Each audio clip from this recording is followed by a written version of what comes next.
Hello dear students, good afternoon.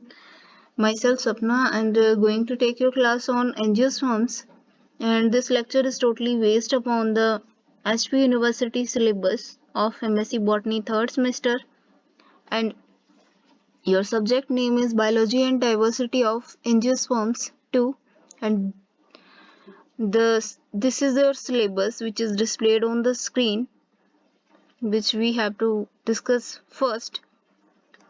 सबसे पहले हमारे पास plant development, reproductive biology, palynology, tissue culture. And in plant development, you have to study about apical, lateral, and intercalary meristem, which you have studied in your undergraduate classes, and histochemistry, organogenesis, anomalous growth, ecological anatomy, reproductive biology, which is the most important topic in angiosperm 2, in which you have to study about the male gametophytes and female gametophytes. And after that you have to study about seed development, seed dormancy, and palynology, and last topic is tissue culture. So firstly we have to start about the मैं सबसे पहले start कर रही हूँ female gametophyte, जो कि हम पहले ही स्टार्ट कर चुके हैं, आपकी क्लास पहले ही लग चुकी है इस पे. सो नेक्स्ट हम अपने लेक्चर को आगे बढ़ाते हैं ओव्यूल डेवलपमेंट पे.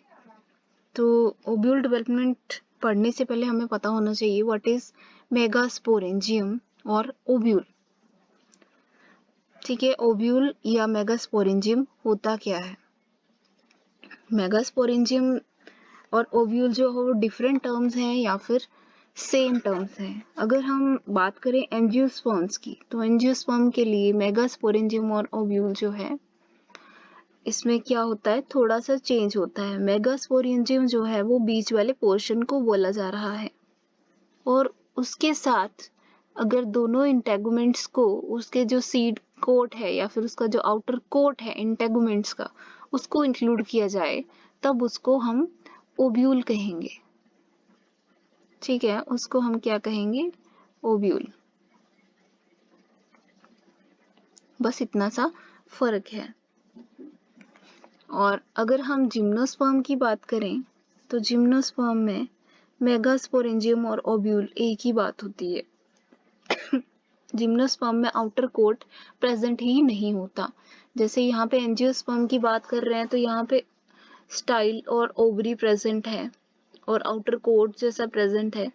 यहाँ पे कोई भी, यहाँ पे इंटेगुमेंट प्रेजेंट होगी तो एक इंटेगुमेंट प्रेजेंट है, और ऊपर उसके ऊपर कोई भी कोट प्रेजेंट नहीं है.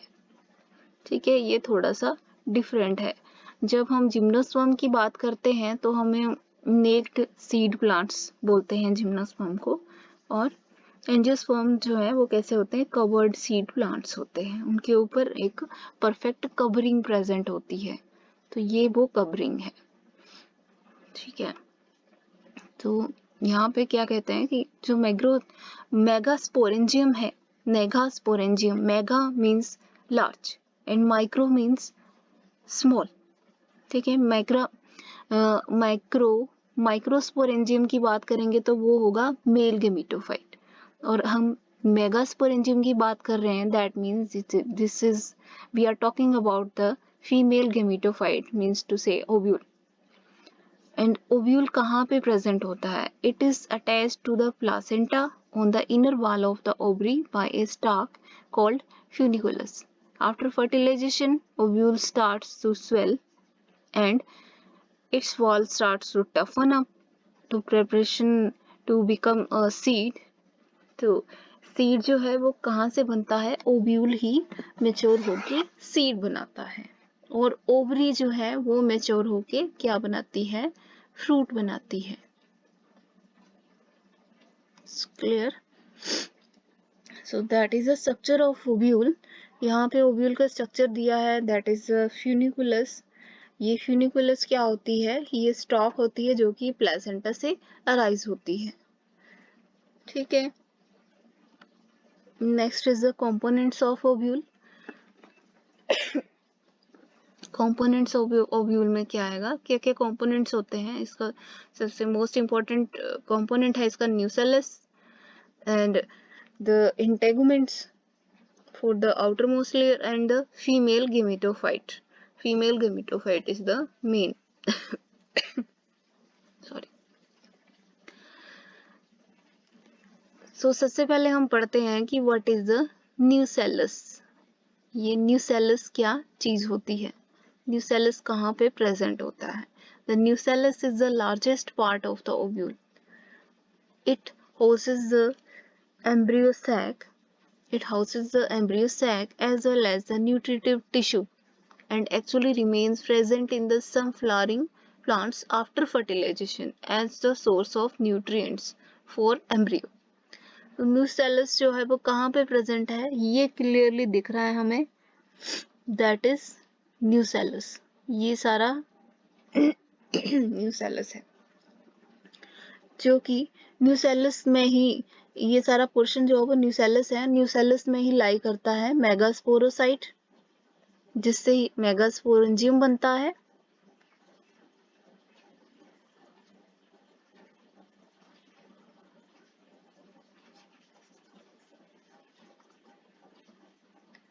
ठीक है, और नेक्स्ट है हमारे पास कि ये न्यूसेलस जो है वो आफ्टर फर्टिलाइजेशन, मैक्सिमम प्लांट्स में न्यूसेलस आफ्टर फर्टिलाइजेशन जो है वो डिसअपेयर हो जाता है, लेकिन कुछ एक प्लांट्स में ये न्यूसेलस जो है वो आफ्टर फर्टिलाइजेशन भी as a source of nutrients बना रहता है.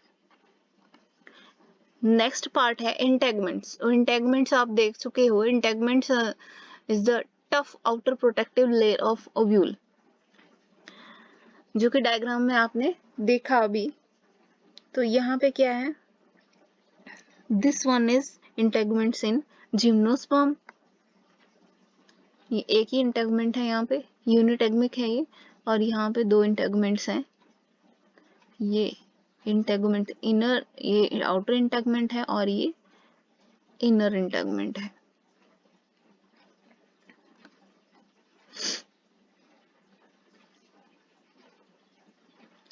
तो एंजियोस्पर्म की बात की जाए तो मैक्सिमम एंजियोस्पर्म में जो है वो बाइटेगमिक ओव्यूल्स होते हैं.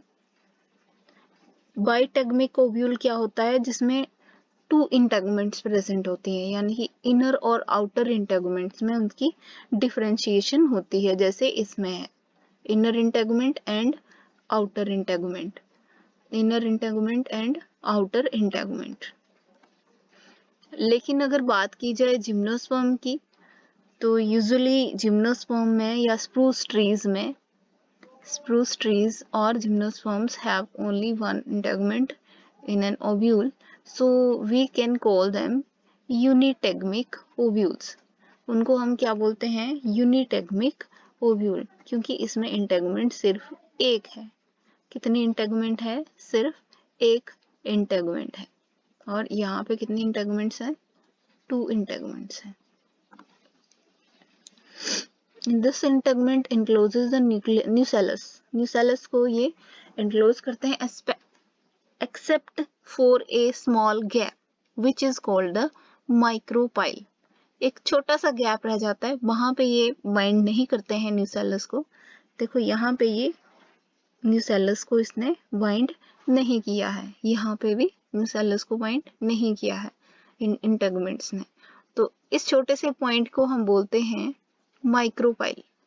इसको क्या बोलेंगे, माइक्रोपाइल. यहाँ पे भी micropyle.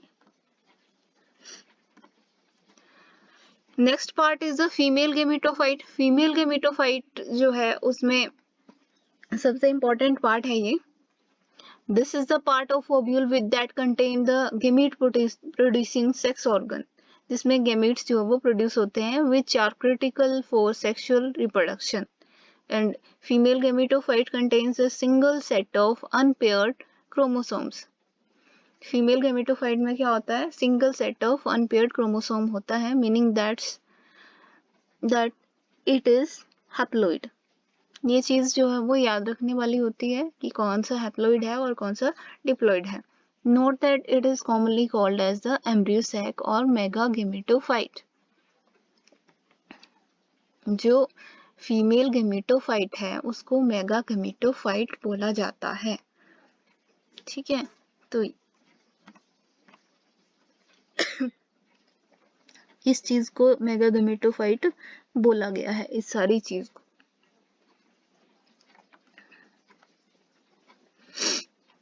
Next is the types of ovule. तो अब आते हैं हम टाइप्स ऑफ ओव्यूल पे। Ovule have separated into 6 categories based upon their shapes। उनके शेप्स के बेस पे जो है वो उनको 6 कैटेगरीज में बांटा गया है। तो सबसे पहला है हमारे पास ऑर्थोट्रोपस ओव्यूल। ऑर्थोट्रोपस ओव्यूल या इसको एट्रोपस भी बोला जाता है। यहाँ पे ट्रोपस जो वर्ड है, ये जो इतना सा वर्ड है ट्रोपस, इसका मीनिंग होता है टू टर्न और टू बेंड, कि इनकी शेप जो है वो ओव्यूल की शेप जो है वो डिफरेंट तरीके से बेंड हुई होगी या फिर सीधी होगी। उसके बेस पे जो है वो ओव्यूल्स को डिफाइन किया जाता है उनकी शेप्स के बेस पे और उनके जो बेंड्स के बेस पे। तो ऑर्थोट्रोपस ओव्यूल में क्या होता है, this is where the body of ovule is straight so that the chalaza and where the nucellus and integuments merge the funicular which attach the ovule to the placenta and micropyle are all aligned। ये सारे के सारे portion जो हैं वो जितने भी parts of ovule हैं वो एक सिंगल अलाइनमेंट में प्रेजेंट होंगे। तो यहाँ पे सबसे पहला जो है, ये जो सबसे पहली डायग्राम बताई है ये ऑर्थोट्रोपस ओव्यूल की है। इसमें जो चैलेजल एंड है, चैलेजल एंड में आपको बताती हूँ, ये जो पोर्शन होता है ना, यहाँ वाला जो पोर्शन है इसको चैलेजल एंड बोलते हैं और ये माइक्रोपाइल है। तो चैलेजल एंड और माइक्रोपाइल, ठीक है। और तो यहाँ पे micropyle, this one is micropyle and this is chalazal and. And यहाँ पे ये जो स्टॉक जैसी है ये क्या है, फ्यूनिकुलस। तो अगर ऑर्थोट्रोपस ओव्यूल की डेफिनेशन पे दोबारा गौर की जाए तो इन्होंने क्या बताया है, this is where the body of these ovule straight so that the chalaza where the nucellus and integuments merge the funicle which attach the ovule to the placenta। तो फ्यूनिकल के बारे में बताया है कि ये अटैच कर रही है ओव्यूल को प्लासेंटा के साथ। And micropyle, these are all aligned, एक सिंगल लाइन में प्रेजेंट होंगे। ये देखो, ये चैलेजल एंड है और ये माइक्रोपाइलर एंड है और यहाँ पे इनकी इंटेगुमेंट्स है और ये यहाँ पे अटैचमेंट है फ्यूनिकुलस के साथ। देखो, जो ओव्यूल है वो ओवरी के अंदर जो है वो इस तरीके से प्रेजेंट होता है। ये हमारे पास कंप्लीट ओवरी है और इसमें जो है वो ओव्यूल्स प्रेजेंट होंगे और यहाँ बीच में जो है वो ये प्लेसेंटा के साथ अटैच्ड हैं। तो ये वाली जो अटैचमेंट है, ये इतनी सी जो अटैचमेंट है वो किसके साथ होती है, फ्यूनिकल के साथ। तो इस अटैचमेंट को बोला गया है कि ये अटैचमेंट और माइक्रोपाइलर एंड जो है वो एक दूसरे के सामने है, मतलब कि एक ही अलाइनमेंट में प्रेजेंट है।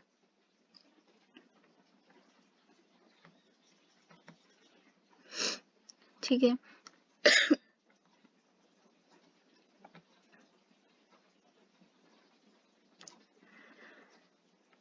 सो जो अगला हमारे पास टाइप्स ऑफ ओव्यूल है, एनाट्रोपस ओव्यूल। एनाट्रोपस ओव्यूल जो है, एट्रोपस ओव्यूल में कोई भी बेंट नहीं था, सीधा था, जितना भी था वो सीधा था। लेकिन anatropous ovule sorry, anatropous ovule में जो है वो उसका इन्वर्टेड होगा। एट्रोपस ओव्यूल का बिल्कुल इन्वर्टेड ओव्यूल प्रेजेंट होगा। और इसमें जो है वो क्या होगा, in this case the ovules becomes completely inverted during the development so that the micropyle lies close to the hilum। Micropyle जो है वो हाइलम के साथ ही होता है। हाइलम उस पॉइंट को बोला जाता है जहाँ पे फ्यूनिकल जो है ओव्यूल के साथ अटैच होती है। ये क्या होता है, स्टॉक, ये इस स्टॉक को हम फ्यूनिकल बोलते हैं। और इस पॉइंट को जहाँ पे फ्यूनिकल जो है ओव्यूल के साथ अटैच हो रही है, इसको हम हाइलम बोलते हैं। इसको क्या बोलते हैं, हाइलम।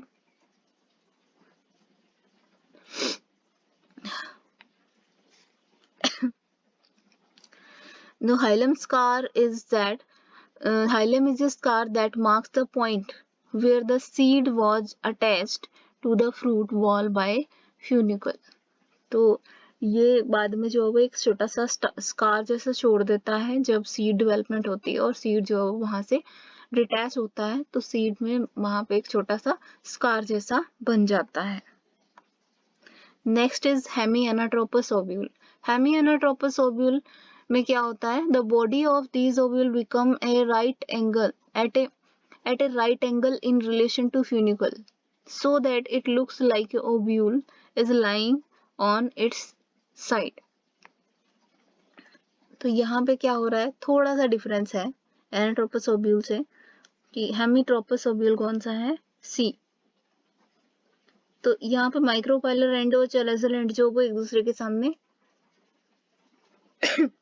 हाँ एक दूसरे के सामने ही है, लेकिन इनमें जो आउटर और इनर इंटेगुमेंट है वो नीचे वाली साइड जो वो थोड़ा सा छोटे शेप के होंगे और अपर साइड के जो वो थोड़े से बड़े शेप के होंगे। और ये हेमीएनाट्रोपस ओव्यूल कहलाता है या हेमीट्रोपस ओव्यूल भी बोलते हैं। तो ये थोड़ा सा राइट एंगल पे बेंड करता है, जस्ट थोड़ा सा। इसमें जो जितने भी ओव्यूल्स हैं वो डेवलपमेंट के बेस पे उनकी जो है वो डिफरेंशिएशन होती है।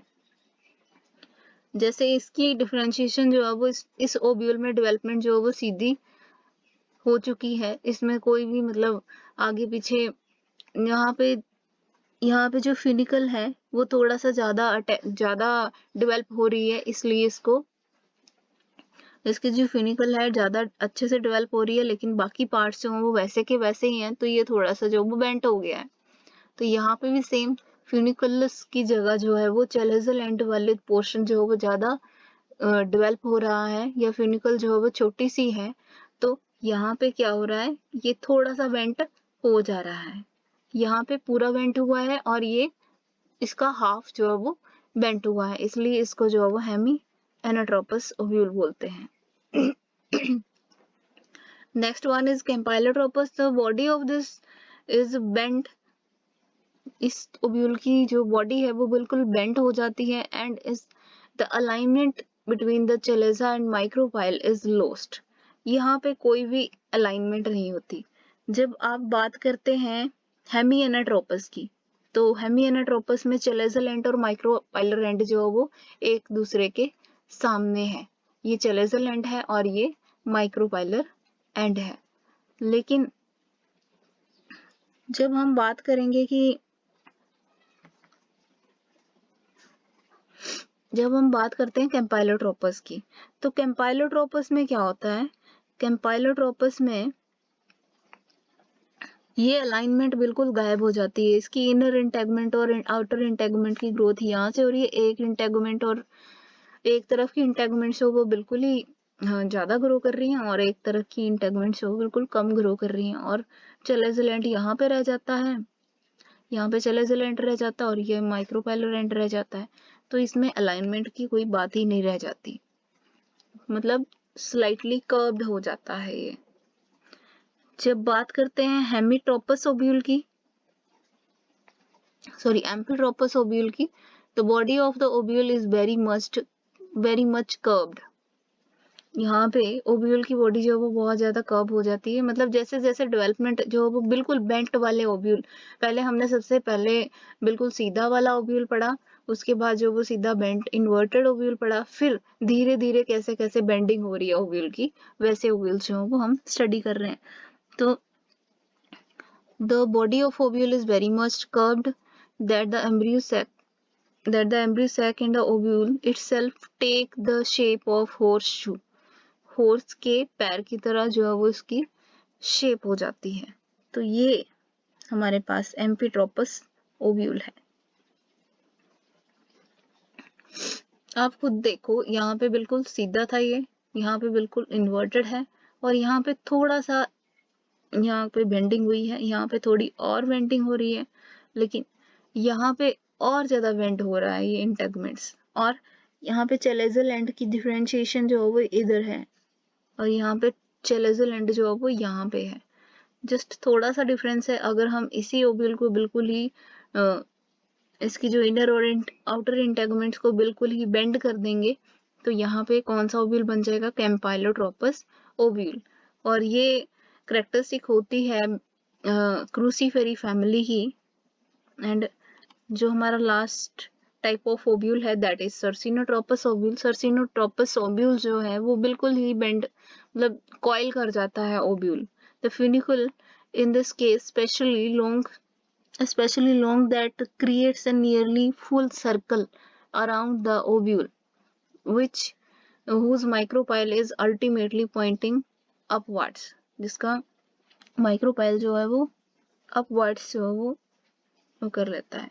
देखो सर्सिनोट्रोपस ओव्यूल में जस्ट फनिकुलस जो है या फिनिकल जो है वो थोड़ा सा ज्यादा ग्रो कर जाती है, तो उसकी वजह से जो है वो ओव्यूल कैसा हो जाता है? कॉइल जैसा हो जाता है। और जो माइक्रोपाइल जो है वो कैसा होगा?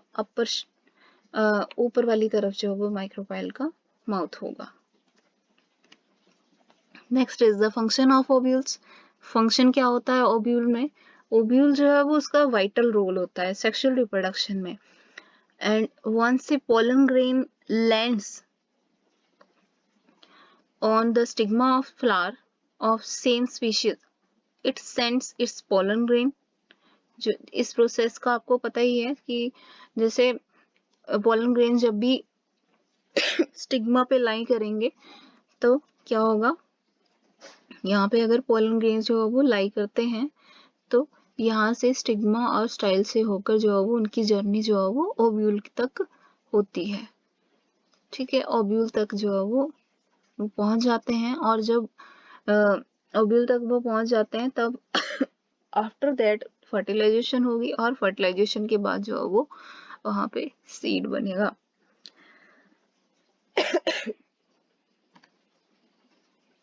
सो आज के लेक्चर में हम इतना ही पढ़ते हैं। नेक्स्ट लेक्चर में हम लोग डिस्कस करेंगे organogenesis of ovule. So thank you and happy Diwali to all of you. Enjoy करो अपनी छुट्टियां। Thank you, bye bye.